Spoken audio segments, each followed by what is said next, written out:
Thank you, Lord. Thank you, Jesus. Hallelujah. Thank you, Lord. Thank you, Jesus. Hallelujah. നന്ദി ദൈവമേ. Thank you, Lord. ഒരു നിമിഷം നമുക്ക് ദൈവം മുൻപാകെ നമ്മുടെ കണ്ണുകളെ അടയ്ക്കാം, നമുക്ക് പ്രാർത്ഥിക്കാം. ഞങ്ങളെ സ്നേഹിക്കുന്ന ദൈവമേ, സ്വർഗീയ പിതാവേ, ഒരിക്കൽ കൂടി അവിടുന്ന് ഞങ്ങൾക്ക് തരുന്ന ഈ നല്ല സമയത്തിനായിട്ട് ഞങ്ങൾ അങ്ങേക്ക് നന്ദി കരേറ്റുന്നു. കർത്താവേ, അങ്ങയെ ആരാധിക്കുവാൻ ഞങ്ങളുടെ ഹൃദയങ്ങളെ അങ്ങയുടെ മുൻപാകെ ഇന്ന് തുറക്കുവാൻ അവിടുന്ന് തന്ന അവസരത്തിനായിട്ട് ഞങ്ങൾ അങ്ങേക്ക് നന്ദി കരേറ്റുന്നു. ഞങ്ങളുടെ മധ്യേ ഉയരുന്ന ശബ്ദങ്ങൾ ഞങ്ങളുടെ ജീവിതത്തിൽ നിന്ന്, ഞങ്ങളുടെ കുഞ്ഞുങ്ങളുടെ ജീവിതത്തിൽ നിന്ന്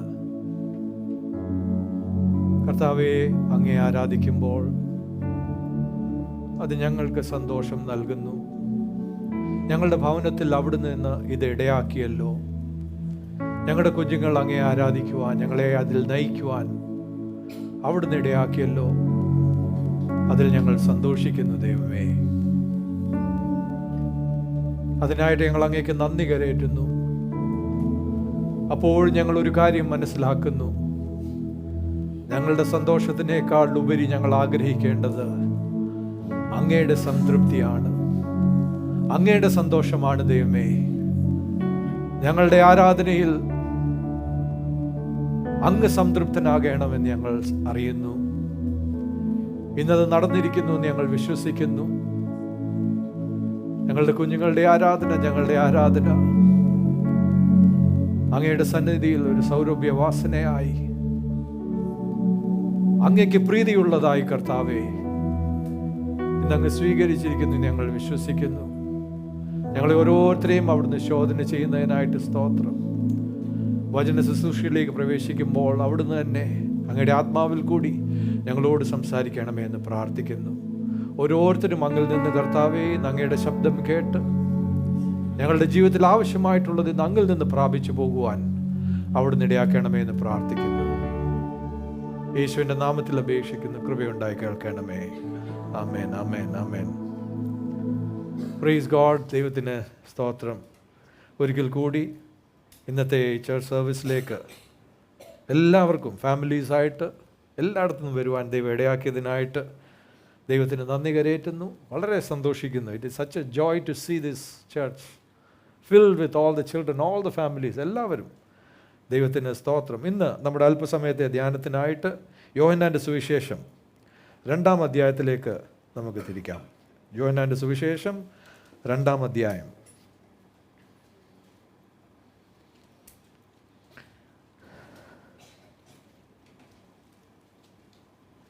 ഒന്ന് മുതലുള്ള വാക്യങ്ങൾ. അവിടെ ഇങ്ങനെ പറയുന്നു: 3-ാം നാൾ ഗലീലയിലെ കാനാവിൽ ഒരു കല്യാണമുണ്ടായി. യേശുവിൻ്റെ അമ്മ അവിടെ ഉണ്ടായിരുന്നു. യേശുവിനെയും ശിഷ്യന്മാരെയും കല്യാണത്തിന് ക്ഷണിച്ചിരുന്നു. വീഞ്ഞ് പോരാതെ വരികയാൽ യേശുവിൻ്റെ അമ്മ അവനോട്, അവർക്ക് വീഞ്ഞില്ല എന്ന് പറഞ്ഞു. യേശു അവളോട്, സ്ത്രീയെ, എനിക്കും നിനക്കും തമ്മിൽ എന്ത്? എൻ്റെ നാഴിക ഇതുവരെ വന്നിട്ടില്ല എന്ന് പറഞ്ഞു. അവൻ്റെ അമ്മ ശുശ്രൂഷക്കാരോട്, അവൻ നിങ്ങളോട് എന്തെങ്കിലും കൽപ്പിച്ചാൽ അത് ചെയ്യുവിനെന്ന് പറഞ്ഞു. അവിടെ യഹൂദന്മാരുടെ ശുദ്ധീകരണ നിയമം അനുസരിച്ച് 2-3 പറ വീതം കൊള്ളുന്ന 6 കൽപ്പാത്രമുണ്ടായിരുന്നു. യേശു അവരോട്, ഈ കൽപ്പാത്രങ്ങളിൽ വെള്ളം നിറപ്പിനെന്ന് പറഞ്ഞു. അവർ വക്കോളം നിറച്ചു. ഇപ്പോൾ കോരി വിരുന്നുവാഴിക്ക് കൊണ്ടുപോയി കൊടുപ്പിൻ എന്ന് അവൻ പറഞ്ഞു. അവർ കൊണ്ടുപോയി കൊടുത്തു. അതെവിടെ നിന്ന് എന്ന് വെള്ളം കോരിയ ശുശ്രൂഷക്കാരല്ലാതെ വിരുന്നുവാഴി അറിഞ്ഞില്ല. വീഞ്ഞായി തീർന്ന വെള്ളം വിരുന്നുവാഴി രുചിച്ചു നോക്കിയാറെ മണവാളനെ വിളിച്ചിട്ട്, എല്ലാവരും ആദ്യം നല്ല വീഞ്ഞും ലഹരി പിടിച്ച ശേഷം ഇളപ്പായതും കൊടുക്കുമാറുണ്ട്.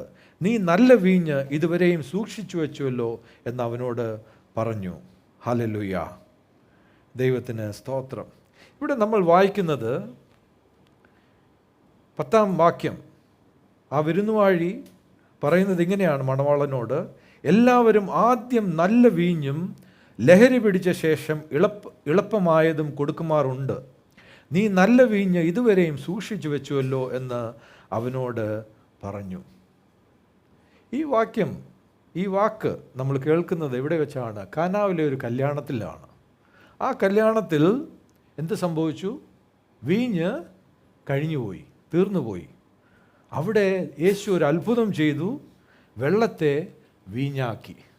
അവിടെ ആ വിരുന്നുവാഴി പറയുന്ന വാക്കുകളാണിത്. എല്ലാവരും ആദ്യം നല്ല വീഞ്ഞും ലഹരി പിടിച്ച ശേഷം എളുപ്പമായതും കൊടുക്കുമാറുണ്ട്. നീ നല്ല വീഞ്ഞ് ഇതുവരെയും സൂക്ഷിച്ചു വെച്ചുവല്ലോ എന്ന് അവനോട് പറഞ്ഞു, മണവാളനോട് പറയുകയാണ്. നമ്മുടെ ജീവിതത്തിലും പലപ്പോഴും നമ്മൾ ഇങ്ങനെയൊക്കെ അവസ്ഥകളിൽ കൂടെ കടന്നു പോകും. നമ്മൾക്ക് തോന്നും, I'm no good any more. വീഞ്ഞ്, എൻ്റെ നല്ല വീഞ്ഞെല്ലാം തീർന്നുപോയി. ഇവിടെ എന്താണ് സംഭവിച്ചത്? ഈ കാനാവിലെ കല്യാണത്തിൽ അവൻ ഒരുക്കിയ വീഞ്ഞ് തീർന്നുപോയി. നമ്മൾക്കും ചിലപ്പോൾ നമ്മൾ ജീവിതത്തിൽ അങ്ങനെയുള്ള അവസ്ഥകളിൽ കൂടി കടന്നു പോകും, അല്ലെങ്കിൽ അങ്ങനെ സ്ഥലത്തെത്തും. നമ്മൾ വിചാരിക്കും, എനിക്ക് പ്രായമായി, അല്ലെങ്കിൽ എനിക്കിനിയും കഴിവില്ല, എൻ്റെ നല്ല കാലങ്ങളൊക്കെ കഴിഞ്ഞു പോയി, മറ്റുള്ളവരൊക്കെ എന്നെക്കാളിലും മുമ്പോട്ട് പോയി കഴിഞ്ഞു, ഇപ്പം പുതിയ ടെക്നോളജി, പുതിയ രീതികൾ, എല്ലാവരും എന്നെക്കാളിലും കേമരാണ്, ഞാൻ പഴയതായി.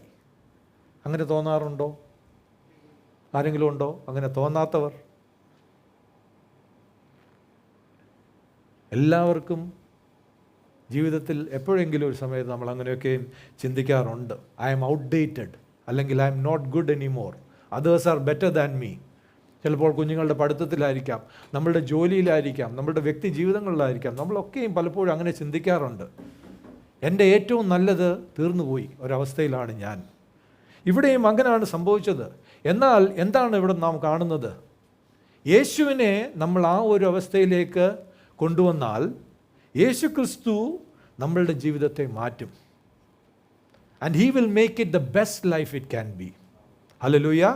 ഇവിടെ എന്താണ് സംഭവിച്ചത്? യേശു അവിടെ ഉണ്ടായിരുന്നത് കൊണ്ട് യേശു ആ അവസ്ഥയെ എടുത്ത് അവർക്കായിട്ട് ഏറ്റവും നല്ലതാക്കി കൊടുത്തു. ആമേൻ. നമ്മളുടെ ജീവിതത്തിലും നമ്മൾ യേശുവിനെ അനുവദിച്ചാൽ, യേശു വന്ന് നമ്മളുടെ ജീവിതത്തിൽ പ്രവർത്തിച്ച് നമ്മളുടെ ജീവിതത്തിൽ ഉണ്ടാകാവുന്നതിൽ ഏറ്റവും നല്ല ജീവിതമാക്കി യേശു തരും നമുക്ക്. അത് ഡസൻറ്റ് മാറ്റർ എത്ര വർഷമായി, എത്ര നാൾ കഴിഞ്ഞു പോയി, അല്ലെങ്കിൽ നമ്മളിപ്പം പ്രായമായോ. Your best life can be now with Jesus. ആമേൻ. എത്ര പേര് വിശ്വസിക്കുന്നുണ്ട്? പാസ്റ്റർ വിചാരിക്കുന്ന പോലെ അല്ല എൻ്റെ കാര്യം. ഏത് പ്രായമായാലും ഏത് കാലമായാലും യേശുവിന് പ്രവർത്തിക്കുവാൻ കഴിയും. Even at 70, even at 80, you can live your best life now. ആമേൻ. അതുകൊണ്ട് ആരും പ്രായം ഒരു ഇതായിട്ട് എടുക്കണ്ട. ഞാനും എൻ്റെ പ്രായം നോക്കുമ്പോൾ, ഞാനൊരു 2-3 വർഷം മുമ്പ് ഞാനിങ്ങനെ ഇരുന്ന് ചിന്തിച്ചു, ദൈവമേ, എൻ്റെ പ്രായത്തിൻ്റെ ഇപ്പോൾ ഇത്രയും പ്രായമായി, ഇനിയും ഇതുപോലെ ഒരു അത്രയും വർഷം കൂടെ ദൈവം തരുമെങ്കിൽ അത് സാധാരണ മനുഷ്യർ ജീവിക്കുന്നതിനേക്കാളും കൂടുതലാണ് ആയുസ്സത്. അത്രയും തന്നില്ലെങ്കിലും നല്ലൊരു ഹാഫ് കഴിഞ്ഞു. പക്ഷെ മുൻപോട്ട് നോക്കുമ്പോൾ ഇനിയും ഒരു പകുതി എങ്ങനെയായിരിക്കും ഞാൻ ജീവിക്കുന്നത്? എൻ്റെ നല്ല കാലം കഴിഞ്ഞു എന്ന് ഞാൻ വിചാരിച്ചാൽ ഇനി മുമ്പോട്ടുള്ളത് ഞാൻ എങ്ങനെയൊക്കെ അങ്ങ് ചെയ്ത് തീർക്കുമായിരിക്കാം. എന്നാൽ ഒരു തീരുമാനമെടുക്കുക, അതെ, ഓക്കെ, ഇത്രയും വർഷങ്ങൾ കഴിഞ്ഞു പോയി, എന്നാൽ ഇനിയും ദൈവം തരുന്ന ആയുസ് അതെൻ്റെ ജീവിതത്തിൻ്റെ കഴിഞ്ഞു പോയതിനേക്കാളും നല്ലതാക്കണം. ഹല്ലേലൂയ. അത് കർത്താവിൽ കൂടെ നമുക്ക് കഴിയും, യേശു ക്രിസ്തുവിൽ കൂടി നമ്മൾക്ക് കഴിയും. That is what Jesus is. He is the one who makes your life the best life that it can be. Amen. അപ്പോൾ നമുക്ക് ഈ ഒരു കല്യാണത്തിലേക്ക് നോക്കാം. എങ്ങനെയാണ് അവിടെ ആ ഒരു അത്ഭുതം സംഭവിച്ചത്? എങ്ങനെയാണ് മോശമായി പോയ ഒരവസ്ഥയെ യേശു നല്ലതാക്കി, പഴയതിനേക്കാളും നല്ലതാക്കി? അതാണ് മണവാളനോട് പറയുന്നത്. എല്ലാവരും നല്ല വീഞ്ഞ് ആദ്യം കൊടുത്തേച്ച് പിന്നെ മോശമായത് കൊടുക്കുകയാണ്. പക്ഷെ നീ ഏറ്റവും നല്ലത് ഇപ്പോഴാണല്ലോ കൊണ്ടുവന്നത്. നമ്മളുടെ ജീവിതത്തിൽ നിന്നും യേശു പ്രവർത്തിക്കുമ്പോൾ ഏറ്റവും നല്ലത് പിന്നത്തേതായിരിക്കും. ഹല്ലേലൂയ. മുന്നത്തേലും ഏറ്റവും നല്ലത് ഇപ്പോൾ വരുന്നതായിരിക്കും. അതാണ് അങ്ങനെയാണ് യേശു പ്രവർത്തിക്കുന്നത്. നമുക്കൊന്ന് നോക്കാം. ഇവിടെ നമ്മൾ നോക്കുമ്പോൾ ഈ മണവാളനെ കാണുകയാണ്. തീർച്ചയായിട്ടും ഒരു കല്യാണത്തിനായിട്ട് ഒരുങ്ങുമ്പോൾ എല്ലാവരും ഏറ്റവും നല്ലതാണ് ഒരുക്കുന്നത്, അല്ലേ? ഇത് അവൻ കാത്തിരുന്ന ദിവസമാണ്. This is the day that he has been waiting for all his life. മണവാളനും അവൻ്റെ കുടുംബവും അവൻ്റെ ചാർച്ചക്കാരും എല്ലാവരും ഒരുമിച്ച് നോക്കിയിരുന്ന ആ ദിവസമാണ്. അവർക്കുള്ള എല്ലാ കാര്യങ്ങളും അവരിതിലേക്ക് കൊണ്ടുവന്നിട്ടുണ്ടാകാം, എല്ലാ റിസോഴ്സസും. അവർക്ക് വീട്ടിലുള്ള എല്ലാ എന്തൊക്കെയാണുള്ളതെല്ലാം പണം എല്ലാം ഇതിലേക്ക് കൊണ്ടുവന്നിട്ട് ഈ കല്യാണം ഏറ്റവും മംഗളമാക്കാനായിട്ട് അവരൊരുങ്ങുകയാണ്. അങ്ങനെ അവരുടെ ആ ദേശത്തുള്ള ആ കമ്മ്യൂണിറ്റി, അവിടെ നിന്ന് ആൾക്കാരൊക്കെ വരുന്നു, എല്ലാവരെയും വിരുന്നിന് വിളിച്ചു. അങ്ങനെ വരുമ്പോൾ ഈ ആൾക്കാരെല്ലാം വരുമ്പോൾ ഈ വിരുന്ന് ഏറ്റവും മംഗളമാക്കണമെന്നുള്ളത് ഇവരുടെ ലക്ഷ്യമാണ്. അത് നടന്നേ പറ്റൂ. അപ്പോൾ അതിനായിട്ട് ഇവർ പ്രത്യേകമായിട്ടൊരു കാര്യമുണ്ട്. എന്താണ്? വീഞ്ഞ്. ഒരു കല്യാണത്തിന് വീഞ്ഞ് കൊടുക്കുമ്പോൾ ആ വീഞ്ഞ് ഏറ്റവും ബെസ്റ്റായിരിക്കണം. കാരണം ആ ദേശത്തൊക്കെയും പരിസരത്തെല്ലാം അങ്ങോട്ടും ഇങ്ങോട്ടും സംസാരിക്കുന്ന അവൻ്റെ കല്യാണത്തിൻ്റെ വീഞ്ഞ് ഏറ്റവും ബെസ്റ്റായിരുന്നു. അങ്ങനെ ആയിരിക്കണം. അപ്പോൾ അവർ ഒരുക്കുന്നത് ഏറ്റവും നല്ല വീഞ്ഞായിരിക്കണം. അങ്ങനെ പ്രയത്നിച്ച് അവരെല്ലാം റെഡിയാക്കി വീഞ്ഞും എല്ലാം തയ്യാറാക്കി. അങ്ങനെ കല്യാണം സെറ്റപ്പ് ചെയ്തു. എല്ലാം സ്റ്റാർട്ട് ചെയ്യാനായിട്ട് വരികയാണ്. മനസ്സിലാക്കണം, ഒരു വീഞ്ഞ് അവൻ്റെ കമ്മ്യൂണിറ്റിയിലെ റെപ്യൂട്ടേഷൻ ഡിപ്പെൻഡ് ചെയ്യുന്ന അതിലാണ്. അതായത് നമ്മൾ എന്തെങ്കിലും പറയത്തില്ലേ, എവിടെയെങ്കിലും ഒരു കല്യാണത്തിന് പോയി കഴിഞ്ഞാൽ ബിരിയാണി ശരിയല്ലായിരുന്നു, ഇറച്ചി കുറവായിരുന്നു, അതൊക്കെ പറയാറില്ലയോ, അല്ലെങ്കിൽ മുഴുവൻ എല്ലായിരുന്നു, ഇതൊക്കെ നമ്മൾ നാട്ടിൽ കേൾക്കുന്ന ഇതുപോലെയാ. ആ ഒരു കല്യാണത്തിന് വീഞ്ഞൊരുക്കുമ്പോൾ ഏറ്റവും നല്ല വീഞ്ഞുണ്ടായിരിക്കണമെന്നുള്ളത് അവനത് പ്രധാനമായിരുന്നു. കാരണം അവൻ്റെ കമ്മ്യൂണിറ്റിയിലെ സ്റ്റാൻഡിങ് അല്ലെ നാണക്കേട് എല്ലാമാണ് വരാൻ പോകുന്നത്. അങ്ങനെ ഒരു ഇപ്പോൾ ഒന്ന് ചിന്തിച്ച് നോക്കിക്കേ, നിങ്ങളുടെ ജീവിതത്തിലും നമ്മളെന്തെങ്കിലും ഒന്ന് ആകാൻ നോക്കുക. നാട്ടുകാരെല്ലാം ആദ്യം ചോദിക്കുന്ന ആ ഒരു വിഷയത്തെപ്പറ്റി തന്നെ ആയിരിക്കും, ഇല്ലയോ? ഒന്നും ആയില്ലയോ? അല്ലെങ്കിൽ നമ്മളത് ഓർമ്മിപ്പിക്കുകയാണ്. അപ്പോൾ എല്ലാം നമ്മുടെ ചിന്തയാണ്, എന്താണ്, എന്തോ നാണക്കേടാ, ഇത് എപ്പോഴാണ് ഞാൻ ഇതിൽ നിന്നൊന്ന് പുറത്തു വരുന്നത്, ഇല്ലയോ? അതുപോലെയാണ് നമ്മുടെ ഒരു വിവാഹം എന്ന് ഒരുക്കുമ്പോഴത്തേന് നാട്ടുകാരൊക്കെ നോക്കിയിരിക്കുകയാണ്, എന്താണ് ഇവിടെ സംഭവിക്കാൻ പോകുന്നത്. നമ്മളുടെ ജീവിതത്തിൽ അങ്ങനെയാണ്. നമ്മൾക്കൊരു ജോലി വേണം, എവിടെയെങ്കിലും എത്തണം, എന്തെങ്കിലുമൊക്കെ ആകണം. എന്നാൽ എല്ലാവരും നോക്കിയിരിക്കുകയാണ്. എന്തെങ്കിലും സംഭവിച്ചാലോ എല്ലാവരും അതായിരിക്കും എടുത്ത് പറയുന്നതും. അങ്ങനെ ഒരവസ്ഥയിൽ ഇവരെല്ലാം ചെയ്തു. പക്ഷേ ഇവരെ എല്ലാ പ്രയത്നത്തിൻ്റെയും അവസാനം എന്ത് സംഭവിച്ചു? വീഞ്ഞ് തീർന്നുപോയി. ദൈവ പൈതലേ, നമ്മളെല്ലാവരും പ്രയത്നിക്കും, നമ്മളെല്ലാവരും നമ്മുടെ കഴിവിനനുസരിച്ച് എല്ലാം ചെയ്യും. പക്ഷേ അവസാനം വരുമ്പോൾ നമ്മുടെയും വീഞ്ഞ് തീർന്നു പോകാം. നമ്മളെയും ആ സ്ഥലത്തെത്താം. നമ്മുടെ എല്ലാ കഠിന അധ്വാനവും, despite all our best efforts, the wine can get over. അത് നമുക്ക് ആർക്കും സംഭവിക്കാവുന്ന ഒരു കാര്യമാണ്. അങ്ങനെ സംഭവിക്കുമ്പോൾ എന്താണ്? വിളിച്ച് ക്ഷണിച്ചു വന്ന ആൾക്കാർക്ക് കൊടുക്കാൻ ഇനിയും വീഞ്ഞില്ല. മധുരത്തിൻ്റെ അവസ്ഥയിൽ നിന്നൊരു കയ്പിൻ്റെ അവസ്ഥയിലേക്ക് വരികയാണ്. നാണക്കേട്, മോശം, യഥാർത്ഥമായിട്ട് ശരിക്കും ഒരു കയ്പിൻ്റെ അവസ്ഥയാണ്.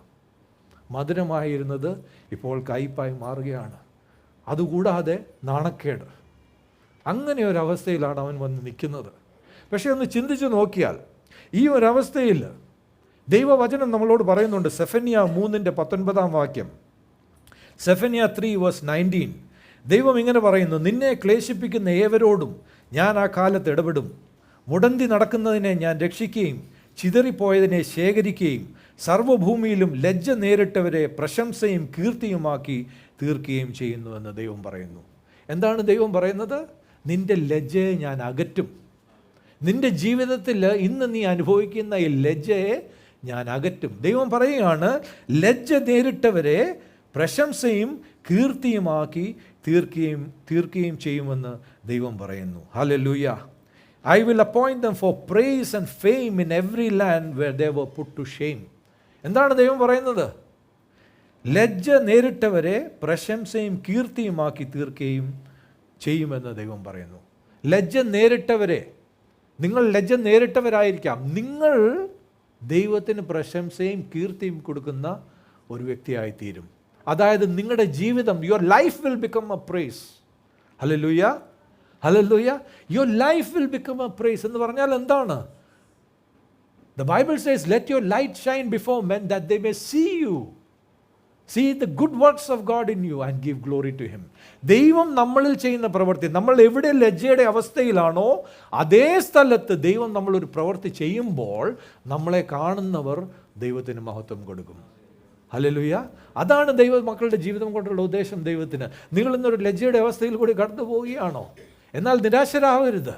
Give it to the Lord. ദൈവത്തിൻ്റെ കരങ്ങളിലേക്ക് കൊടുക്കുക, യേശുവിൻ്റെ കരങ്ങളിലേക്ക് കൊടുക്കുക. In the same place where you face shame, God will lift you up. That praise and glory will come to him. Hallelujah. ഇവിടെ പറയുന്നത് എന്താണ്? ലജ്ജ നേരിട്ടവരെ പ്രശംസയും കീർത്തിയുമാക്കി തീർക്കുകയും ചെയ്യുമെന്ന് ദൈവം പറയുന്നു. റോമർ 10:11 പറയുന്നത്, അവനിൽ വിശ്വസിക്കുന്നവൻ ഒരുത്തനും ലജ്ജിച്ചു പോവുകയില്ല എന്ന് പറയുന്നു. യേശുവിൽ വിശ്വസിക്കുന്ന ഒരുത്തനും ലജ്ജിച്ചു പോവുകയില്ല. Those who believe in him will never be put to shame because he is the God who takes your shame away. Hallelujah. നമ്മുടെ ലജ്ജയെ, നാണക്കേടിനെ അകറ്റുന്ന കർത്താവാണ് യേശു ക്രിസ്തു. ഇവിടെ നോക്കിയാൽ ഈ മണവാളന്റെ ജീവിതത്തിൽ അന്ന് രണ്ട് വ്യക്തികളുണ്ടായിരുന്നു. Okay, there were two things, രണ്ട് കാര്യങ്ങൾ അവൻ്റെ ജീവിതത്തിൽ ഉണ്ടായിരുന്നത് കൊണ്ടാണ് അവൻ്റെ ലജ്ജയെ ദൈവം മഹത്വമാക്കി തീർത്തത്, അല്ലെങ്കിൽ ദൈവത്തിന് പ്രശംസ കൊടുക്കുന്ന ഒരു കാര്യമാക്കി തീർത്തത്. രണ്ട് കാര്യം അവൻ ചെയ്തത്. ഒന്ന്, ആദ്യമേ അവൻ ചെയ്തത് യേശുവിനെ ആ കല്യാണത്തിന് അവൻ ക്ഷണിച്ചിരുന്നു. The first and foremost thing that he did. വചനം 2 പറയുന്നു, യോഹന്നാൻ 2:2, യേശുവിനെയും ശിഷ്യന്മാരെയും കല്യാണത്തിന് ക്ഷണിച്ചിരുന്നു. ദൈവമക്കളെ, നമ്മളുടെ ജീവിതത്തിലെ ഏറ്റവും പ്രധാനമായിട്ടുള്ള കാര്യം ഇതാണ്. നമ്മളുടെ ജീവിതത്തിലേക്ക് യേശു ക്രിസ്തുവിനെ ക്ഷണിക്കേണ്ടത് ആവശ്യമാണ്. ഏതൊരു വ്യക്തി യേശുവിനെ തൻ്റെ ജീവിതത്തിലേക്ക് ക്ഷണിക്കുന്നോ അവൻ്റെ ജീവിതത്തിൽ യേശു വരികയാണ്. വെളിപ്പാട് പുസ്തകം 3:20 പറയുന്നു, Revelation 3:20 പറയുന്നത്, യേശു പറയുന്നു, ഞാൻ വാതിൽക്കൽ നിന്ന് മുട്ടുന്നു, ആരെങ്കിലും എൻ്റെ ശബ്ദം കേട്ട് വാതിൽ തുറന്നാൽ ഞാൻ അവൻ്റെ അടുക്കൽ ചെന്ന് അവനോടും അവൻ എന്നോടും കൂടെ അത്താഴം കഴിക്കും. ഹല്ലേലൂയ. യേശു പറയുകയാണ്, ഞാൻ നിങ്ങളുടെ ഹൃദയത്തിൻ്റെ വാതിൽക്കൽ നിന്ന് മുട്ടുന്നു. ഇന്ന് എന്നെ കേൾക്കുന്ന ഓരോ വ്യക്തിയുടെയും ഹൃദയത്തിൻ്റെ വാതിൽക്കൽ യേശു നിന്ന് മുട്ടുകയാണ്. നിങ്ങളുടെ ഹൃദയത്തിൻ്റെ വാതിൽ യേശുവിന് തുറന്നു കൊടുക്കുമോ? കൊടുക്കുമെങ്കിൽ യേശു പറയുകയാണ്, എൻ്റെ ശബ്ദം കേട്ട് ആരെങ്കിലും വാതിൽ തുറന്നാൽ ഞാൻ അവൻ്റെ അടുക്കൽ ചെന്ന് അവനോടും അവൻ എന്നോടും കൂടെ അത്താഴം കഴിക്കും. ഹല്ലേലൂയ. യേശുവിന് നമ്മളുടെ ഹൃദയത്തിൻ്റെ വാതിൽ തുറന്നു കൊടുക്കുമ്പോൾ യേശു നമ്മുടെ ഉള്ളിലേക്ക് വരികയാണ്. യേശു പിന്നെ നമ്മളോട് കൂടെ, നാം യേശുവിനോട് കൂടെ ജീവിതത്തിൽ എല്ലാ അനുഭവവും നമ്മൾ അതിൽ കൂടി പോകുവാനിടയാകും. അതെന്ത് തന്നെ ആയിക്കൊള്ളട്ടെ, യേശു എപ്പോഴും നമ്മളോട് കൂടെ കാണും. ഇവിടെ പറയുന്നത്, ഞാൻ അവനോടും അവൻ എന്നോടും കൂടെ അത്താഴം കഴിക്കുമെന്നാണ് പറയുന്നത്. നിങ്ങൾ ജീവിതത്തിൽ എന്ത് സാഹചര്യത്തിൽ കൂടെ തന്നെ കടന്നു പോയിക്കൊള്ളട്ടെ, ഒരു കാര്യം തീരുമാനിക്കുക, ഞാൻ യേശുവിനെ ആ അവസ്ഥയിലേക്ക് ക്ഷണിക്കും. ഹല്ലേലൂയ. നമ്മളെല്ലാം പറയുമ്പോൾ, പാസ്റ്റർ ഞാൻ വിശ്വാസിയാണ്, ഞാൻ യേശുവിനെ ക്ഷണിച്ചതാണ്. പക്ഷേ സഹോദരി, നിൻ്റെ വിവാഹ ജീവിതത്തിലേക്ക് നീ യേശുവിനെ ക്ഷണിച്ചിട്ടുണ്ടോ? നിൻ്റെ ജോലിയിലേക്ക് ക്ഷണിച്ചിട്ടുണ്ടോ? ഇന്ന് നമ്മളെല്ലാവരും ഒരു ജനറലൈസ് ചെയ്യുന്ന ആൾക്കാരാണ്. But it is necessary now to tell the church. ഓരോന്നായിട്ട് പറഞ്ഞ് മനസ്സിലാക്കേണ്ട ആവശ്യമാണ്. നിങ്ങളുടെ ജീവിതത്തിലെ എല്ലാ കാര്യങ്ങളിലേക്കും, in every area of your life, Jesus has to be invited. Because നമ്മളൊക്കെ ഒരു സ്ഥലത്തെത്തുവാണ്, ജനറലായിട്ട് ഓരോ സ്റ്റേറ്റ്മെൻറ്റ്സ് അങ്ങ് പറയുകയാണ്. പക്ഷേ എന്തുകൊണ്ടാണ് ദൈവമക്കളുടെ ചില കാര്യങ്ങളിൽ പ്രയാസത്തിൽ കൂടി പോകുന്നത്? കാരണം അവിടെ യേശുവിനെ അവർ ക്ഷണിച്ചിട്ടില്ല. മനസ്സിലാകുന്നുണ്ടോ? വിവാഹ ജീവിതത്തിൽ പ്രശ്നങ്ങളാണ്. എന്തുകൊണ്ടാണ്? യേശുവിനെ അവിടോട്ട് ക്ഷണിച്ചിട്ടില്ല. അല്ലെങ്കിൽ ജോലിയിൽ പ്രശ്നമാണ്, യേശുവിനെ അവിടോട്ട് ക്ഷണിച്ചിട്ടില്ല. അതുകൊണ്ടാണ് ഇങ്ങനെ പറയേണ്ട ആവശ്യമെന്ന്. നമ്മളുടെ ജീവിതത്തിലെ എല്ലാ കാര്യങ്ങളിലേക്കും യേശുവിനെ ക്ഷണിക്കേണ്ടത് ആവശ്യമാണ്. ഹല്ലേലൂയ. യേശുവിനെ ക്ഷണിക്കുക എന്ന് പറഞ്ഞാൽ എന്താണ് അതിൻ്റെ അർത്ഥം?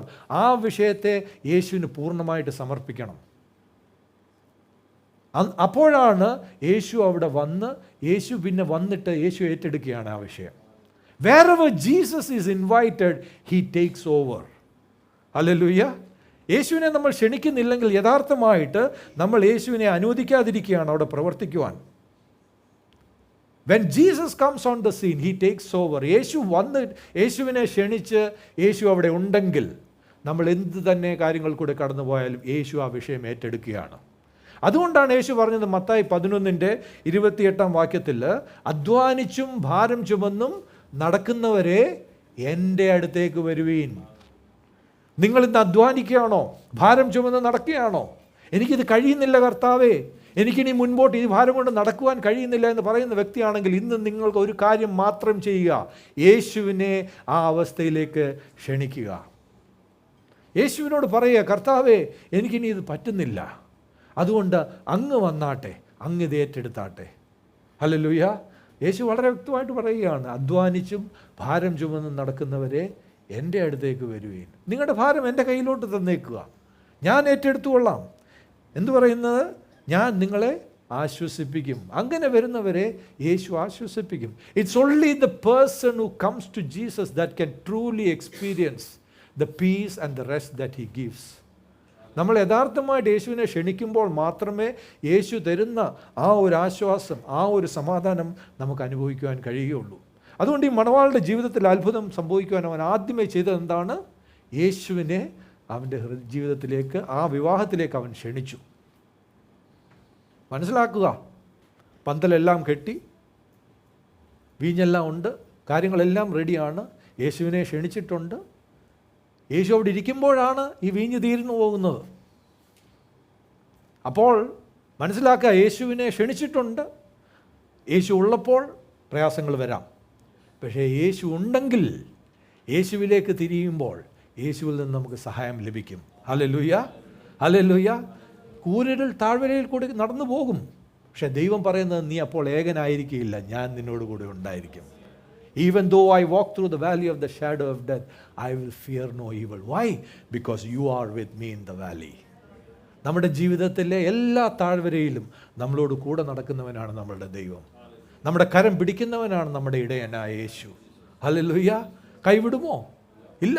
അതുകൊണ്ട് ആദ്യമേ ഒരു കാര്യം തീരുമാനിക്കുക, എൻ്റെ ജീവിതത്തിൽ ഞാൻ ഇന്ന് എന്ത് പ്രയാസത്തിൽ കൂടെ കടന്നു, ആ വിഷയത്തിലേക്ക് ഞാൻ ഇന്ന് യേശുവിനെ ക്ഷണിക്കുകയാണ്.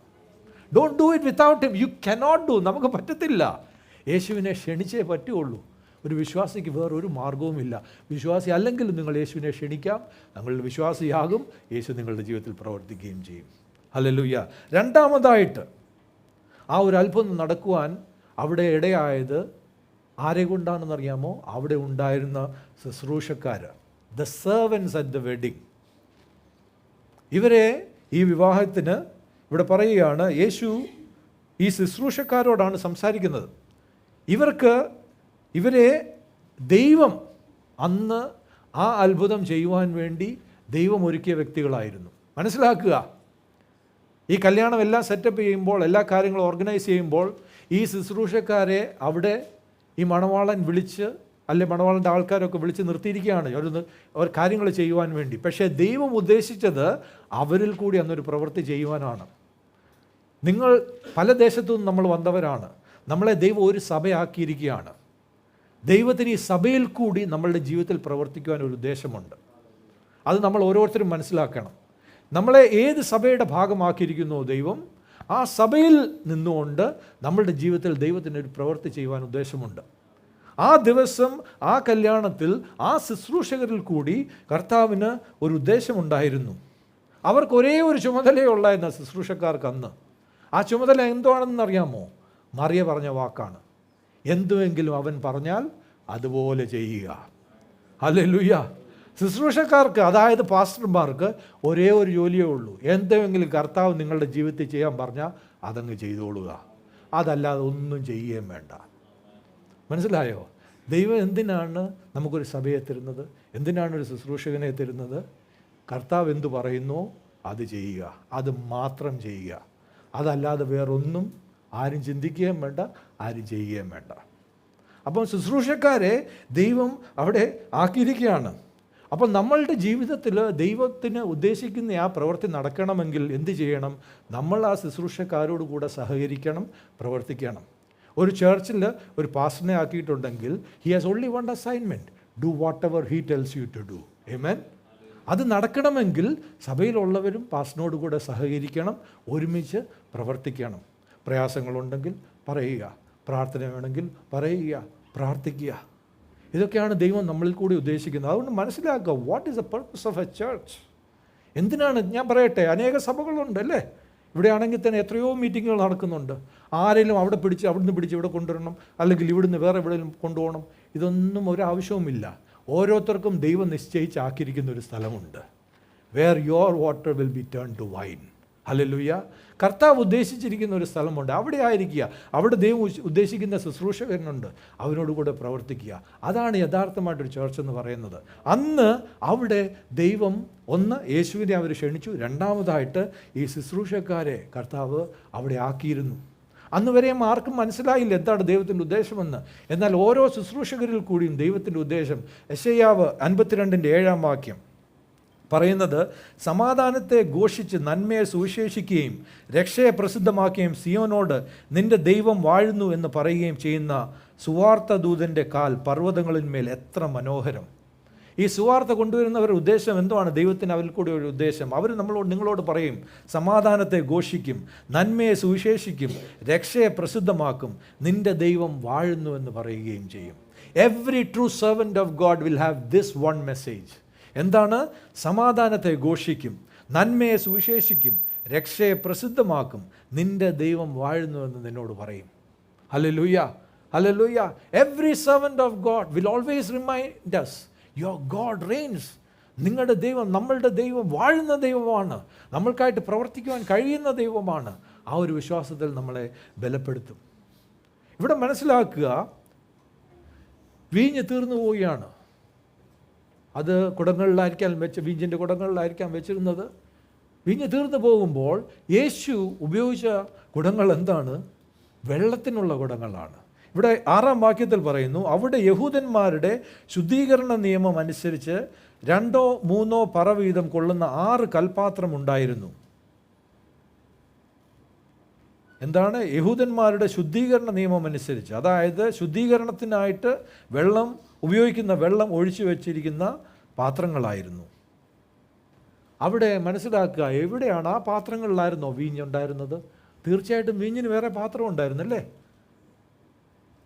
ആ പാത്രങ്ങൾ ഇപ്പം ഒഴിഞ്ഞിരിക്കുകയാണ്, എംറ്റിയാണ്. പക്ഷേ യേശു തീരുമാനിച്ചത് അതേ സ്ഥലങ്ങൾ അത് ഉപയോഗിക്കാനല്ല, അവിടെ ഉണ്ടായിരുന്ന വെള്ളം നിറച്ചിരിക്കുന്ന പാത്രങ്ങളാണ്. നമ്മളുടെ ജീവിതത്തിൽ ഒരു കുറവോ പ്രയാസം വരുമ്പോൾ നമ്മൾ ചിലപ്പോൾ ഒരേ സ്ഥലത്ത് നോക്കിയിരിക്കുകയാണ്. അവിടെ നിന്ന് വിടുതൽ വരണം, അവിടെ സഹായം വരണം, അവിടെ ഇങ്ങനെ നടക്കണം, അവിടെ ഞാൻ ഉദ്ദേശിക്കുന്നത് പോലെ നടക്കണം. പക്ഷേ ദൈവത്തിന് നമ്മളുടെ ജീവിതത്തിലെ എന്തും എടുത്ത് ഉപയോഗിക്കുവാൻ കഴിയും. ആമേൻ. ദൈവത്തിന് നമ്മളുടെ ജീവിതത്തിൽ എന്തും എടുത്ത് ഉപയോഗിക്കുവാൻ കഴിയും. ഉദാഹരണത്തിന് നമ്മൾ ഉദ്ദേശിക്കുന്നത് ഒരു സ്ഥലത്ത് അതിൻ്റെ പൈസ ഇത്രയുമാണ് പറഞ്ഞത്, അത് കുറഞ്ഞു കിട്ടണം. പക്ഷേ ചിലപ്പം ദൈവം വേറൊരിടത്തായിരിക്കും കുറച്ച് തരുന്നത്. അപ്പം അവിടെ നമ്മൾ കൊടുക്കാൻ ഉദ്ദേശിച്ചിരുന്ന ആ പൈസ എടുത്ത് നമുക്കിവിടെ കൊടുക്കുവാൻ കഴിയും. ഞാനൊരു ഉദാഹരണം പറഞ്ഞത്. അതുകൊണ്ട് മനസ്സിലാക്കുക, ദൈവത്തിന് എങ്ങനെ വേണമെങ്കിൽ പ്രവർത്തിക്കുവാൻ കഴിയും. അതുകൊണ്ട് ഡോണ്ട് ലിമിറ്റ് ഗോഡ്. ഇവിടെ ദൈവം എന്താണ്? വചനം പറയുന്നുണ്ട് നമ്മളോട്. യെശയ്യാവ് 55:8-9 വാക്യങ്ങൾ. God's word says in Isaiah 55:8-9, my thoughts are not your thoughts, my ways are not your ways. ഇവിടെ പറയുന്നത് എന്താണ്? എൻ്റെ വിചാരങ്ങൾ നിങ്ങളുടെ വിചാരങ്ങളല്ല, നിങ്ങളുടെ വഴികൾ എൻ്റെ വഴികളുമല്ല എന്ന് യഹോവ അരുളി ചെയ്യുന്നു. ആകാശം ഭൂമിക്ക് മീതെ ഉയർന്നിരിക്കുന്നത് പോലെ എൻ്റെ വഴികൾ നിങ്ങളുടെ വഴികളിലും എൻ്റെ വിചാരങ്ങൾ നിങ്ങളുടെ വിചാരങ്ങളിലും ഉയർന്നിരിക്കുന്നു. ഹല്ലേലൂയ. നമ്മൾ വിചാരിക്കുന്നത് പോലെ അല്ല. He can take anything and do the needed miracle in your life. അതുകൊണ്ട് നമ്മൾ ഒരേ സ്ഥലത്ത് മാത്രം നോക്കിയിരിക്കുകയാണെങ്കിൽ മനസ്സിലാക്കുക, ദൈവത്തിന് എങ്ങനെ വേണേൽ പ്രവർത്തിക്കുവാൻ കഴിയും. ഒരു കാര്യം മാത്രം ചെയ്യുക, യേശുവിനെ ആ അവസ്ഥയിലേക്ക് ക്ഷണിക്കുക. Hallelujah, hallelujah. യേശു വന്നു കഴിഞ്ഞാൽ പിന്നെ യേശുവാണ് ചെയ്യുന്നത്. ചിലപ്പം കർത്താവ് പറയുന്ന കാര്യം നമ്മൾ കർത്താവിനോട് പറയും, കർത്താവേ അങ്ങനല്ല ഇങ്ങനെ, അതിനൊന്നും നിൽക്കണ്ട. അവിടെ ആരും പറഞ്ഞില്ല, കർത്താവേ ഇത് വീഞ്ഞിരിക്കുന്ന പാത്രം വേറെ ഏതാ, എന്തിനാ വെള്ളത്തിൻ്റെ പാത്രം കൊണ്ടുവരാൻ പറയുന്നത്? കർത്താവ് പറഞ്ഞു, അതുപോലെ ചെയ്തുകൊള്ളുക. കർത്താവിനറിയാം ദൈവത്തിൻ്റെ വിചാരങ്ങൾ നമ്മുടെ വിചാരങ്ങളെക്കാളും ഉപരിയായിട്ടുള്ള വിചാരങ്ങളാണ്. ഇവിടെ 7-ാം വാക്യത്തിൽ എന്ത് ചെയ്തു? യേശു അവരോട് പറഞ്ഞു, ഈ കൽപാത്രങ്ങളിൽ വെള്ളം നിറപ്പിനെന്ന് പറഞ്ഞു. അവർ വക്കോളം നിറച്ചു. യേശു ശുശ്രൂഷകന്മാരോട് പറയുകയാണ്, ഈ കൽപാത്രങ്ങളിൽ വെള്ളം നിറയ്ക്കുവേൻ. വെള്ളമില്ലാതെ ഒന്നുമില്ലാതിരുന്ന പാത്രങ്ങളിൽ യേശു പറയുകയാണ് വെള്ളം നിറയ്ക്കുവാൻ. മനസ്സിലാക്കുക, യേശു പറഞ്ഞു വെള്ളം നിറയ്ക്കാൻ. ഇവിടെ പറയുന്നത് എന്തുവാണ്? അവരെത്രയും നിറച്ചു? എത്രയും നിറച്ചു? വക്കോളം നിറച്ചു. യേശു പറഞ്ഞോ വക്കോളം നിറയ്ക്കാൻ? എന്നാൽ യേശു പറയുമ്പോൾ അതാണ് ഉദ്ദേശം. യേശു പറയുമ്പോൾ ഉദ്ദേശിക്കുന്നത് അതാണ്. യേശു പറഞ്ഞു അത് നിറയ്ക്കാൻ പറഞ്ഞു. എത്ര നിറയ്ക്കണം കർത്താവേ? എത്ര ബൈബിൾ വായിക്കണം കർത്താവേ? എത്ര പ്രാർത്ഥിക്കണം കർത്താവേ? പ്രശ്നമാ, പ്രയാസത്തിൽ കൂടെ കടന്നു പോവുക. എത്ര പരിശുദ്ധാത്മാവിൻ്റെ സാന്നിധ്യം വേണം? വക്കോളം നിറച്ചോ മക്കളെ. Hallelujah. When God tells you to do something, He wants you to do it 100%. There is no 20%, there is no 30%, there is no 50%, there is only 100% with God. ദൈവമാണ് നമ്മളോട് എന്തെങ്കിലും ചെയ്യുവാൻ പറയുന്നതെങ്കിൽ ദൈവം ഉദ്ദേശിക്കുന്നത് അത് 100% തന്നെയാണ്. അവിടെ നിന്നുകൊണ്ട് കർത്താവെ എത്ര നിറയ്ക്കണമെന്ന് ചോദിക്കാൻ ആരുമില്ല. ദൈവം ഉദ്ദേശിക്കുന്നുള്ളൂ. അവർക്കറിയാമായിരുന്നു കർത്താവ് എന്താ ഉദ്ദേശിച്ചതെന്ന്. വക്കോളം അങ്ങ് നിറച്ചു. ഹല്ലേലൂയ. നമ്മളുടെ ജീവിതത്തിലും പ്രയാസത്തിൽ കൂടെ കടന്നു പോകുമ്പോൾ അവിടെ നിന്നുകൊണ്ട് ഇന്ന് ഇത്രയും ബൈബിൾ വായിച്ചാൽ മതി, ഇന്ന് ഇത്രയും പ്രാർത്ഥിച്ചാൽ മതി. എത്രയും വേണം അനുഗ്രഹം, എത്രയും വലിയ അത്ഭുതം വേണം.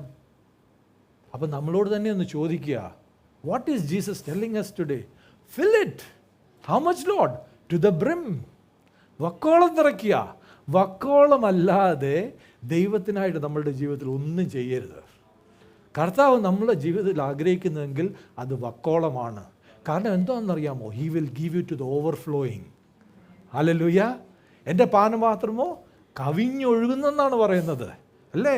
When you have fill to the brim, you can expect to overflow from him. Hallelujah. When you have fill to the brim at his command, you can expect to overflow from him. അത് കർത്താവിൽ നിന്നാണ് വരുന്നത്.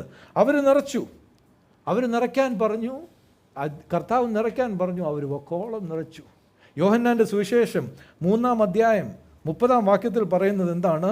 അവനോ വളരണം, ഞാനോ കുറയണം. അതിൻ്റെ അർത്ഥം എന്താണ്? എൻ്റെ ജീവിതത്തിൽ ഞാൻ എത്ര ഉണ്ടോ അത് കുറഞ്ഞു വരണം, കർത്താവോ വളരണം. എത്ര വളരണം പാസ്റ്ററെ?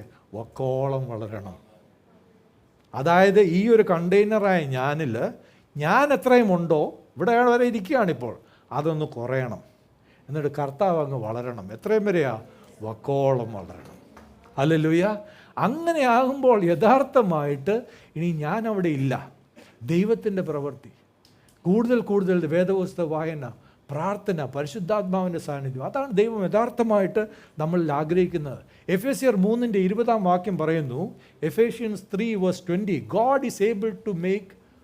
God is able to do exceedingly abundantly above all that you can ask or imagine according to his power that works within us. എന്താണ് പറയുന്നത്? നാം ചോദിക്കുന്നതിലും നനയ്ക്കുന്നതിലും അത്യന്തം പരമായി ചെയ്യുവാൻ നമ്മിൽ വ്യാപരിക്കുന്ന ശക്തിയാൽ കർത്താവിന് കഴിയുന്നു. Hallelujah. God is able to do exceeding abundantly above all that we can ask or imagine. How? According to his power that works within us. ദൈവം നാം ചോദിക്കുന്നതിലും നനയ്ക്കുന്നതിലും അത്യന്തം പരമായി ചെയ്യുവാൻ നമ്മിൽ വ്യാപരിക്കുന്ന ശക്തിയാൽ കർത്താവിന് കഴിയുന്നു എന്നാണ്. അപ്പോൾ നമ്മളിൽ വ്യാപരിക്കുന്ന ഒരു ശക്തിയുണ്ട്. നമ്മളിൽ ഒരു നിറവ് വരണം. ദൈവത്തിൻ്റെ വചനം, പ്രാർത്ഥന, പരിശുദ്ധാത്മാവിൻ്റെ സാന്നിധ്യം, ഈ 3 കാര്യങ്ങൾ നിറവിൽ വരുമ്പോൾ അതാണ് ഇവിടെ പറയുന്നത് നമ്മിൽ വ്യാപരിക്കുന്ന ശക്തിയെന്ന്. ആ ശക്തിയിൽ കൂടിയാണ് ദൈവം അത്യന്തപരമായിട്ട് ചെയ്യുന്നത്. പലരും ഈ വാക്യം എടുത്ത് പറയും, പക്ഷേ ഇവിടെ മനസ്സിലാക്കേണ്ട ഒരു കാര്യമുണ്ട്. എന്താണ് നമ്മിൽ വ്യാപരിക്കുന്ന ശക്തി? അതിൽ കൂടിയാണ് ദൈവം പ്രവർത്തിക്കുന്നത്. എന്താണ് നമ്മിൽ വ്യാപരിക്കുന്ന ശക്തി? ദൈവത്തിൻ്റെ വചനം, പ്രാർത്ഥന, പരിശുദ്ധാത്മാവ് സാന്നിധ്യം. ഈ 3 കാര്യങ്ങൾ. പരിശുദ്ധാത്മാവിൻ്റെ സാന്നിധ്യം എന്ന് പറഞ്ഞാൽ എന്തുവാ? Led by the spirit. ഓരോ നിമിഷവും പരിശുദ്ധാത്മാവിനാണ് നയിക്കുന്നത്. So the word of God, prayer and the holy spirit. അതാണ് നമ്മിൽ വ്യാപരിക്കുന്ന ശക്തി. നാം ചോദിക്കുന്നതിലും നനയ്ക്കുന്നതിലും അത്യന്തം പരമായി ചെയ്യുവാൻ നമ്മിൽ വ്യാപരിക്കുന്ന ശക്തിയാൽ കഴിയുന്നവൻ എന്നാണ് പറയുന്നത് കർത്താവിനെ പറ്റി. ദൈവം പറഞ്ഞു, കർത്താവ് പറഞ്ഞു, നിറച്ചോളുക. വക്കോളം നിറച്ചു. എന്ത് സംഭവിച്ചു? 8-9 വാക്യം. കർത്താവ് പറഞ്ഞു, ഇപ്പോൾ കോരി വിരുന്നുവാഴിക്ക് കൊണ്ടുപോയി കൊടുപ്പിൻ എന്നും അവൻ പറഞ്ഞു. അവർ കൊണ്ടുപോയി കൊടുത്തു. അത് എവിടെ നിന്ന് എന്ന് വെള്ളം കോരി ശുശ്രൂഷകരല്ലാതെ വിരുന്നുവാഴി അറിഞ്ഞില്ല. Hallelujah, hallelujah. ഇവിടെ എന്താണ് സംഭവിച്ചത്? യേശു അവരോട് പറഞ്ഞു, ഇനി കോരി കൊണ്ട് കൊടുക്കുക. എന്നിട്ടാണ് ഈ വിരുന്നുവാഴി ടേസ്റ്റ് ചെയ്തിട്ട് നല്ലതാണെങ്കിൽ മാത്രമേ വിരുന്നുകാർക്ക് കൊടുക്കത്തുള്ളൂ. അപ്പം വിരുന്നുവാഴിക്ക് അറിഞ്ഞില്ല. മനസ്സിലാക്കുക ദൈവമക്കളെ, നമ്മളും ജീവിതത്തിൽ ഓരോ കാര്യങ്ങളിൽ കൂടി കടന്നു പോകുമ്പോൾ എല്ലാവരും നോക്കുകയാണ്, എന്താണ് ഇവൻ്റെ ജീവിതത്തിൽ ഇനി സംഭവിക്കാൻ പോകുന്നത്. എന്നിട്ട് അവിടെ പിന്നെ നമ്മൾ കൊണ്ടുവരികയാണ് എല്ലാവരെയും മുൻപിലേക്ക്. ഇതാ എൻ്റെ ജീവിതത്തിൽ നിന്ന്. ആ കൊണ്ടുവരുമ്പോൾ അവരതിനെ മധുരിച്ച് നോക്കുമ്പോൾ എന്ന് പറഞ്ഞാൽ ചിലപ്പോൾ ഒരു ടെസ്റ്റ് ആയിരിക്കാം, അല്ലെങ്കിൽ അതിനെ അനലൈസ് ചെയ്യുമായിരിക്കാം. അവർ ഇതെന്താണ്, ഏറ്റവും നല്ലതാണല്ലോ, ഇതെവിടെ നിന്ന് വരുന്നതെന്ന് അവർക്കറിയത്തില്ല, പക്ഷേ നമുക്കറിയാം. ഇവിടെ പറയുന്ന അവർ കൊടുത്തപ്പോൾ ആ ശുശ്രൂഷക്കാരല്ലാതെ വിരുന്നുവാഴി അതിനെപ്പറ്റി അറിഞ്ഞേയില്ല, ഇതെങ്ങനെ എവിടുന്ന് വന്നു എന്നുള്ളത്. പക്ഷെ നമുക്കറിയാം എവിടുന്ന് വന്നു. കർത്താവിനോട് കൽപ്പിച്ചു, അതുപോലെ ഞാൻ ചെയ്തു, കർത്താവിൻ്റെ ശക്തി എന്നിൽ വ്യാപരിച്ചു, അവിടെ നിന്ന് അത്ഭുതം സംഭവിച്ചിരിക്കുന്നു. ഒന്ന് ചിന്തിച്ച് നോക്കുക. നിങ്ങളുടെ ഒരു ജോലിയുടെ പ്രയാസത്തിലായിരിക്കാം, അല്ലെങ്കിൽ ജീവിതത്തിൽ എന്തെങ്കിലും ഒരു പ്രയാസത്തിലായിരിക്കാം. അവിടെ യേശുവിനെ നമ്മൾ ക്ഷണിക്കുമ്പോൾ, അവിടെ യേശുവിനെ കൊണ്ടുവരുമ്പോൾ കർത്താവ് പറയും, മകനെ ഞാൻ ആഗ്രഹിക്കുന്നു, മകളെ ഞാൻ ആഗ്രഹിക്കുന്നു, നിൻ്റെ ജീവിതത്തിൽ കൂടുതൽ ദൈവത്തിൻ്റെ വചനം, കൂടുതൽ പ്രാർത്ഥന, കൂടുതൽ പരിശുദ്ധാത്മാവിൻ്റെ സാന്നിധ്യം ഉണ്ടാകണം.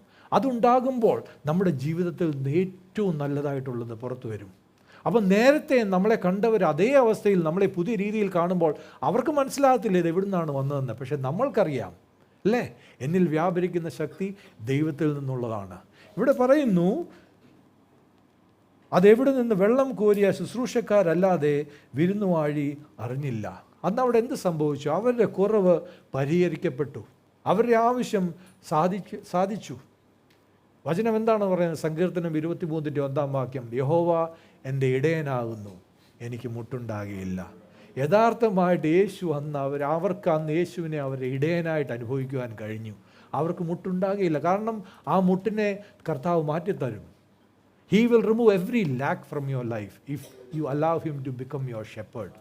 യഥാർത്ഥമായിട്ട് നമ്മുടെ ഇടയനാകുമ്പോൾ ആണ് കർത്താവ് അവിടെ പ്രവർത്തിക്കുവാൻ അനുവദിക്കുന്നത്. നമ്മൾ അനുവദിക്കുമ്പോഴാണ് ദൈവം അത് പ്രവർത്തിക്കുവാൻ ഇടയാകുന്നത്. ഇവിടെ ഒരു കാര്യം മനസ്സിലാക്കണം. ഇവിടെ ആദ്യത്തെ കൊടുത്ത വീഞ്ഞ് എവിടെ നിന്നാണ് വന്നത്? അവനൊരുക്കിയ വീഞ്ഞാണ്, അല്ലേ? മണവാളനും അവൻ്റെ കുടുംബവും ഒരുക്കിയ വീഞ്ഞാണ്. പക്ഷേ അതിനൊരു ഗുണമുണ്ടായിരുന്നു, ഒരു മധുരം ഉണ്ടായിരുന്നു, അത് കഴിഞ്ഞും പോയി. പക്ഷേ പിന്നത്തെ വീഞ്ഞൊരുക്കിയത് ആരാണ്? യേശു ഒരുക്കിയ വീഞ്ഞാണ്. അത് രുചിച്ച് നോക്കിയപ്പോൾ പറയുന്നത് എന്താണ്? എല്ലാവരും ആദ്യം ഏറ്റവും നല്ലത് കൊടുത്തിട്ട് പിന്നെ മോശമായിട്ടുള്ളത് കൊണ്ടിരുന്നു. പക്ഷെ നീ കൊണ്ട് തന്നിരിക്കുന്നത് ഏറ്റവും നല്ലതായിട്ടുള്ളതാണെന്ന്. ഹല്ലേലൂയ. ആ ഏറ്റവും നല്ലതായിട്ടുള്ളത് എവിടുന്ന് വന്നു? യേശുവിനെ അവരുടെ ജീവിതത്തിലേക്ക്, ഒന്നുമില്ലാതെ നിൽക്കുന്ന അവസ്ഥയിലേക്ക് യേശുവിനെ ക്ഷണിച്ചപ്പോൾ യേശു വന്ന് ആ പ്രയാസത്തെ ഏറ്റെടുത്ത്, എന്താണ്, വീഞ്ഞ് കഴിഞ്ഞു പോയ അവസ്ഥയിൽ യേശു വെള്ളത്തെ വീഞ്ഞാക്കി അവർക്ക് കൊടുത്തു. അതുകൊണ്ട് വന്നവർക്ക് കൊടുത്തപ്പോൾ അവർ പറയുന്നത് എന്താണ്? അപ്പോൾ ഏറ്റവും നല്ലത് നീ അവസാനത്തേക്ക് വെച്ചുവല്ലോ എന്ന്. ദൈവമക്കളെ, നമ്മളുടെ ജീവിതത്തിലും ഏറ്റവും നല്ല ദിവസങ്ങൾ ഇനിയുമുള്ള ദിവസങ്ങളാണ്. ഹല്ലേലൂയ. ഇന്ന് നിങ്ങളത് വിശ്വസിക്കുമെങ്കിൽ ഞാൻ പറയട്ടെ, ഞാൻ നേരത്തെ പറഞ്ഞല്ലോ, 2 വർഷം മുൻപ് ഞാനിന്ന് ചിന്തിച്ചു, ദൈവമേ, എൻ്റെ യഥാർത്ഥമായിട്ട് പറഞ്ഞ ആദ്യത്തെ ഒരു പകുതി കഴിഞ്ഞു അല്ലേ, ഇനി ഞാൻ മുൻപോട്ട് ചിന്തിക്കും. എനിക്ക് 2 വഴിയേ ഉള്ളൂ ചിന്തിക്കാൻ. ഒന്നുകിൽ എല്ലാം കഴിഞ്ഞു, ഇനി എങ്ങനെയൊക്കെ അങ്ങ് ജീവിച്ചോ, അല്ലെങ്കിൽ ഒരു തീരുമാനമെടുക്കാം. കർത്താവിനോട് കൂടെ ഇതുവരെ ദൈവം എനിക്ക് കാണിച്ചു തന്നിട്ടുള്ളത്, എനിക്ക് മനസ്സിലാക്കി തന്നിട്ടുള്ളത്, ഞാൻ കൊച്ചു പയ്യനായിരുന്നു വിചാരിച്ച് ഞാൻ വലിയ കേമനാണെന്ന്. പക്ഷേ അതൊന്നും അല്ലെന്ന് മനസ്സിലാക്കാൻ കുറച്ച് വർഷങ്ങളെടുത്തു. പിന്നെ ആ അറിവിൽ കുറച്ച് ഇങ്ങോട്ട് എത്തി. ഇവിടെ എത്തി നിൽക്കുമ്പോൾ ഈ ദൈവം ഇത്രയും കാണിച്ചു തന്ന കാര്യങ്ങൾ മനസ്സിലാക്കി അതിൽ നിന്ന് ഒരു പുതിയ രീതിയിൽ നമ്മൾക്ക് മുൻപോട്ട് പോകുവാൻ കഴിയും. ആമേൻ, ആമേൻ. അതുകൊണ്ട് ദൈവം ഉദ്ദേശിക്കുന്നത് എന്താണ്? ആരുടെയും നല്ല കാര്യം തീർന്നു പോയിട്ടില്ല. യഥാർത്ഥമായിട്ട് മനസ്സിലാക്കുന്നവർക്ക് your best life is now with Jesus. If you truly submit to him. ഇന്ന് നമ്മൾ എന്താണ് കേട്ടത്? ഒന്ന്, യേശുവിനെ ജീവിതത്തിലേക്ക് ക്ഷണിക്കുക. രണ്ടാമതായിട്ട്, യേശു നമ്മുടെ ജീവിതത്തിൽ ഉദ്ദേശിച്ചിരിക്കുന്ന വ്യക്തികളിൽ കൂടി അവരുമായിട്ട് സഹകരിച്ച്, അതായത് സഭയുമായിട്ട് സഹകരിച്ച് പ്രവർത്തിക്കുക. എന്തുകൊണ്ടാണ് പറയുന്നത് എപ്പോഴും ദൈവാലയത്തിൽ വരണമെന്നുള്ളത്? നമ്മൾക്കെല്ലാവർക്കും ആവശ്യമാണ്. നമ്മൾ പ്രയാസത്തിൽ കൂടെ കടന്നു പോകുമ്പോൾ, അല്ലെങ്കിൽ ആത്മീയമായിട്ടുള്ള ഒരു ഉണർവിനായിട്ട് സഭയിൽ വരികയും സഭയുടെ ഒരു ഭാഗമാകുകയും ചെയ്യുന്നതിൻ്റെ ആവശ്യമാണ്. കാരണം അങ്ങനെ വരുമ്പോഴാണ് നമ്മൾക്ക് ഒരുമിച്ച് ദൈവസാന്നിധ്യം അനുഭവിക്കുവാനും അന്യോന്യം നമ്മളുടെ സമ്പർക്കത്തിൽ കൂടിയൊക്കെയും ബലപ്പെടുവാനും അന്യോന്യം പ്രാർത്ഥിക്കുവാനും ഒക്കെയും ഇടയാകുന്നത്. അതിനായിട്ടാണ് ദൈവം നമ്മളെ ഒരു സഭയാക്കിയിരിക്കുന്നത്. അങ്ങനെ നമ്മൾ വരുമ്പോൾ കർത്താവിനെ ഓരോ ആഴ്ചയും കൂടുതൽ കൂടുതൽ നമ്മൾ അനുഭവിക്കുവാൻ, കർത്താവിൽ വളരുവാൻ ഇടയാകും. അങ്ങനെ നമ്മളിൽ കൂടി ദൈവത്തിൻ്റെ ശക്തി വ്യാപരിക്കുമ്പോൾ നമ്മൾ വേദപുസ്തക വായന, പ്രാർത്ഥന, പരിശുദ്ധാത്മാവിൻ്റെ സാന്നിധ്യത്തിന് കൂടുതൽ കൂടുതൽ നമ്മളെ തന്നെ സമർപ്പിക്കും. അങ്ങനെയാകുമ്പോൾ കർത്താവിൻ്റെ പ്രവൃത്തി നമ്മുടെ ജീവിതത്തിൽ നടക്കുവാൻ കൂടുതൽ കൂടുതൽ ഇടയാകും. ഹഗായി 2:9 ദൈവം പറയുന്നു, ഈ ആലയത്തിൻ്റെ പിന്നത്തെ മഹത്വം മുൻപിലത്തേതിലും വലുതായിരിക്കുമെന്ന് സൈന്യങ്ങളുടെ യഹോവ അരുളി ചെയ്യുന്നു. ഈ സ്ഥലത്ത് ഞാൻ സമാധാനം നൽകുമെന്ന് സൈന്യങ്ങളുടെ യഹോവയുടെ അരുളപ്പാട്. ഹല്ലേലൂയ. എന്താണ് ദൈവം പറയുന്നത്? The latter glory shall be greater than the former glory. Hallelujah, hallelujah. നിങ്ങൾ വിശ്വസിക്കുന്നുണ്ടോ അത്? The latter glory shall be greater than the former glory. Haggai 2:9. നമ്മളുടെ ജീവിതത്തിൽ നമ്മൾ നേരത്തെ നടന്നിട്ടുള്ളതിനേക്കാളും നല്ല കാര്യങ്ങൾ ഇനി മുൻപോട്ട് ദൈവത്തിൽ കൂടി നമ്മളുടെ ജീവിതത്തിൽ നടക്കുവാനിടയാക്കാം. നമുക്ക് ദൈവസന്നിധിയിൽ എഴുന്നേൽക്കാം.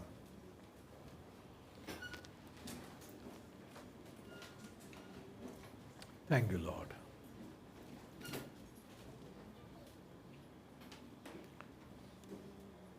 Thank you Lord. നമ്മളുടെ ഹൃദയങ്ങളെ നമ്മൾക്ക് ദൈവം മുൻപാകെ ഒരു നിമിഷം ഇന്ന് കേട്ട വചനത്തിനനുസരിച്ച് ഒന്ന് തുറക്കാം.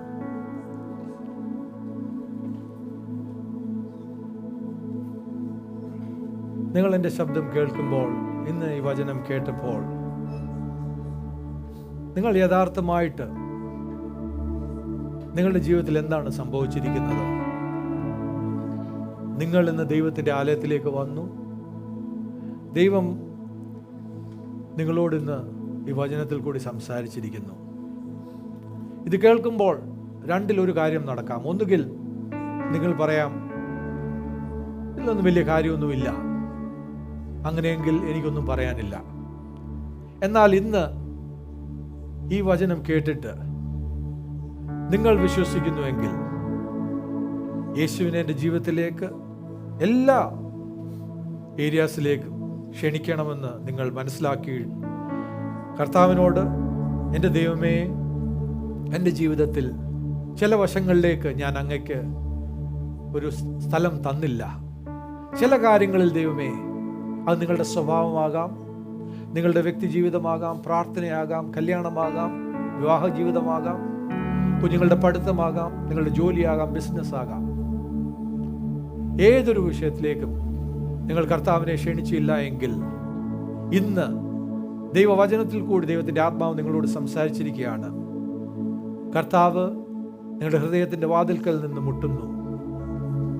നിങ്ങൾ അവനെ ക്ഷണിക്കുമെങ്കിൽ യേശു നിങ്ങളുടെ ആ വിഷയത്തിലേക്ക് വന്ന് യേശു ആ വിഷയം ഏറ്റെടുത്ത് അപ്പോൾ യേശു ഒരു കാര്യം മാത്രം പറയും: നിന്റെ ഒഴിഞ്ഞു നിൽക്കുന്ന ഈ മൺപാത്രത്തെ, അതായത് നിന്റെ ഒഴിഞ്ഞിരിക്കുന്ന ഈ ജീവിതത്തെ നീ ഒന്ന് നിറച്ചാട്ടെ. കൂടുതൽ എൻ്റെ വചനം നിന്റെ ജീവിതത്തിൽ, കൂടുതൽ പ്രാർത്ഥന നിന്റെ ജീവിതത്തിൽ, കൂടുതൽ പരിശുദ്ധാത്മാവിനെ നിന്റെ ജീവിതത്തിൽ നീ ആഗ്രഹിച്ചാട്ടെ. എത്ര വേണം ദൈവമേ? വക്കോളമായിക്കോട്ടെ ദൈവ പൈതലേ, ദൈവം പറയും. അങ്ങനെ നിങ്ങളുടെ ജീവിതം നമ്മൾ ചെയ്യും. കർത്താവിൽ വചനത്തിനനുസരിച്ച് നമ്മളുടെ ജീവിതത്തിൽ നമ്മൾ ചെയ്യുമ്പോൾ ദൈവത്തിൽ നിന്നൊരു ശക്തി നമ്മളുടെ ജീവിതത്തിൽ വ്യാപരിക്കും. നമ്മുടെ ജീവിതത്തിലെ ആവശ്യ സ്ഥലങ്ങളിലെല്ലാം അവൻ മതിയായവനായി തീരും.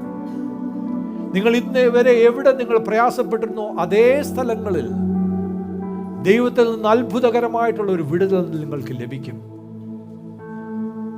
ഇന്ന് എന്നെ കേൾക്കുന്ന ഓരോ ദൈവ മക്കളും അത് നിങ്ങളുടെ പ്രാർത്ഥനയാക്കാം. Hide me now under your wings. Cover me within your mighty hand. When the oceans rise and thunders roar, I will soar with you above the storm. Father, you are King over the floods. I will be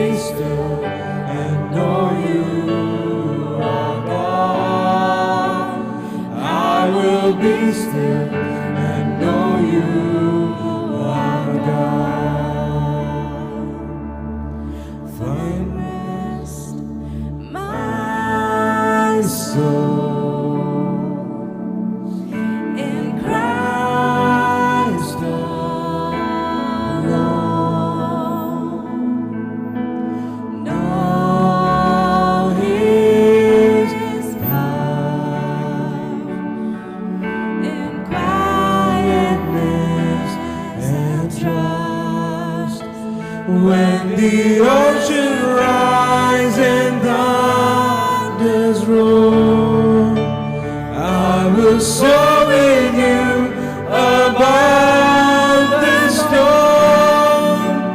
Father, you are King over the flood.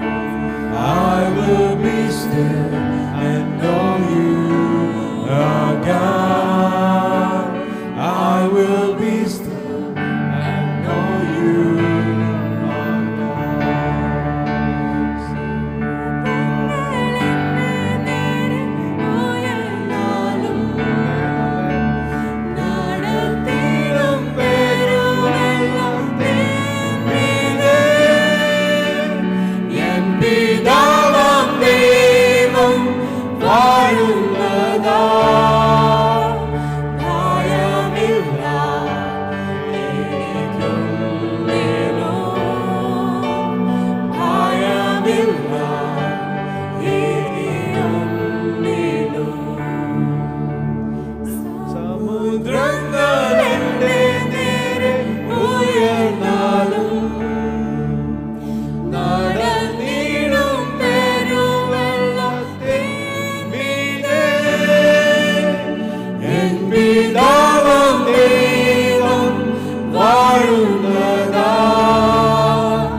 Hallelujah.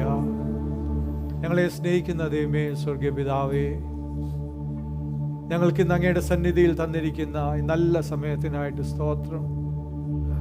കർത്താവേ, ഞങ്ങളുടെ ഓരോരുത്തരുടെയും ഹൃദയങ്ങളെ അവിടുന്ന് അറിയുന്നു. ഞങ്ങളുടെ ഓരോരുത്തരുടെയും അവസ്ഥകളെ അവിടുന്ന് കാണുന്നു. ഞങ്ങൾ ഇന്ന് അങ്ങയുടെ സന്നിധിയിലേക്ക് വരുമ്പോൾ അങ്ങ് ഞങ്ങൾക്ക് മതിയായവനാണെന്ന് ഞങ്ങൾ വിശ്വസിക്കുന്നു. യേശു എന്ന കാനാവിലെ കല്യാണത്തിൽ വന്ന് കർത്താവേ, അവിടുത്തെ കുറവിനെ നികത്തി കൊടുത്തതുപോലെ ഞങ്ങളുടെ ഓരോരുത്തരുടെയും ജീവിതത്തിൽ അങ്ങ് ഞങ്ങൾക്ക് മതിയായവനാണ്. ഞങ്ങൾ ഇന്ന് കർത്താവെ അങ്ങേ ഞങ്ങളുടെ ഹൃദയത്തിലേക്ക് ക്ഷണിക്കുന്നു. ഓരോ വ്യക്തികളും ദൈവമേ അങ്ങേ ഞങ്ങളുടെ ജീവിതത്തിലേക്ക് ക്ഷണിക്കുന്നു. ഞങ്ങളുടെ ജീവിതത്തിലെ എല്ലാ സ്ഥലങ്ങളിലും കർത്താവെ, എല്ലാ സ്ഥലങ്ങളിലേക്കും ഞങ്ങൾ അങ്ങേ ക്ഷണിക്കുന്നു. അവിടെ നിന്ന് വന്നാട്ടെ, അവിടുന്ന് ആ വിഷയത്തെ ഏറ്റെടുത്താട്ട് കർത്താവെ. ഞങ്ങൾക്ക് അങ്ങേ ഇന്ന് ആവശ്യമാണ്, ഞങ്ങളുടെ ജീവിതത്തിൽ ആവശ്യമാണ് കർത്താവെ. അതുപോലെ ഇന്ന് അങ്ങ് ഞങ്ങളോട് പറയുന്നതായിട്ട് ഞങ്ങൾ മനസ്സിലാക്കുന്നു. ഞങ്ങളുടെ ജീവിതത്തിൽ വേദപുസ്തക വായന കർത്താവെ, പ്രാർത്ഥന, പരിശുദ്ധാത്മാവിൻ്റെ സാന്നിധ്യം, ആ സമർപ്പണം കൂടുതൽ കൂടുതൽ ആവശ്യമാണെന്ന് ഞങ്ങൾ മനസ്സിലാക്കുന്നു. വക്കോളം ദൈവമേ അങ്ങയുടെ കൽപ്പനയ്ക്ക് അനുസരിച്ച് നിറയ്ക്കുവാൻ ഞങ്ങളെ ഓരോരുത്തരെയും സഹായിക്കണമേ എന്ന് പ്രാർത്ഥിക്കുന്നു. ഈ ദിവസങ്ങൾ കൂടുതൽ കൂടുതൽ വചനത്തിലായിരിക്കുവാൻ, പ്രാർത്ഥനയിലായിരിക്കുവാൻ, പരിശുദ്ധാത്മാവിന് ഞങ്ങളെ തന്നെ സമർപ്പിച്ചു കൊടുക്കുവാൻ ഞങ്ങളെ സഹായിക്കണമേ എന്ന് പ്രാർത്ഥിക്കുന്നു. Let every child, every person experience it, Lord, in their lives. ഞങ്ങളുടെ ഉള്ളിലൊരു ആത്മീയ ഉണർവിനെ കൊണ്ടുവരണമേ കർത്താവേ. ഇതുവരെ അനുഭവിച്ചതുപോലെ അല്ല, ഇതുവരെ ആഗ്രഹിച്ചതുപോലെ അല്ല കർത്താവേ, അതിനേക്കാളും കൂടുതൽ കൂടുതൽ ആഗ്രഹിക്കുവാൻ, വാഞ്ചിക്കുവാൻ. Let there be a hunger and thirst in the lives of people, Lord, that they will seek after you, to be filled to the brim with everything of Jesus and nothing of us, Lord. And we thank you that when that happens, you will bring an overflow from that place, Lord. There will be an overflow of your power. There will be an overflow of your kingdom in the lives of those people, Lord. Thank you that you will do it, Father. എവിടെയൊക്കെ അങ്ങേക്കായിട്ട് അവരുടെ ജീവിതത്തെ സമർപ്പിക്കുന്നു, എവിടെയൊക്കെ കർത്താവെ ഞങ്ങളാകുന്ന മൺകുടങ്ങളെ തുറന്നു തരുന്നു ദൈവമേ, വക്കോളം കർത്താവെ, അവിടെയൊക്കെയും അങ്ങ് വെളിപ്പെട്ട് അങ്ങയുടെ ശക്തി വ്യാപരിച്ചു കർത്താവെ. ഞങ്ങളുടെ ജീവിതത്തിൽ കർത്താവെ അവിടുന്ന് തന്നെ ഒരു ഓവർഫ്ലോ തരുമെന്ന് ഞങ്ങൾ വിശ്വസിക്കുന്നു കർത്താവ്. എൻ്റെ പാനപാത്രമോ കവിഞ്ഞൊഴുകുന്നു എന്ന് പറയുവാൻ ഇടയാക്കുമെന്ന് ഞങ്ങൾ വിശ്വസിക്കുന്നു കർത്താവേ. Let there be an overflow of joy. Let there be an overflow of peace. Let there be an overflow of righteousness in people's lives, Lord. കർത്താവേ, സമാധാനം, സന്തോഷം, ദൈവത്തിൻ്റെ നീതി കർത്താവേ കവിഞ്ഞൊഴുകുവാൻ ഓരോ വ്യക്തികളുടെയും ജീവിതത്തിൽ അവിടുന്ന് ഇടയാക്കണമെന്ന് പ്രാർത്ഥിക്കുന്നു. ഹല്ലേലൂയ. സന്തോഷം, സമാധാനം, നീതി കർത്താവേ, ദൈവത്തിൻ്റെ നീതി സമൃദ്ധമായിട്ട് ദൈവമേ ഓരോ വ്യക്തികളുടെയും ജീവിതത്തിൽ വരുവാനിടയാക്കണമേ എന്ന് പ്രാർത്ഥിക്കുന്നു. അവിടുന്ന് തന്നെ പ്രവർത്തിക്കണമേ, ബലപ്പെടുത്തണമേ. യേശുവിൻ്റെ നാമത്തിൽ അപേക്ഷിക്കുന്നു. കൃപയുണ്ടായി കേൾക്കണമേ. ആമേൻ, ആമേൻ, ആമേൻ. ഹല്ലേലൂയ. Praise God.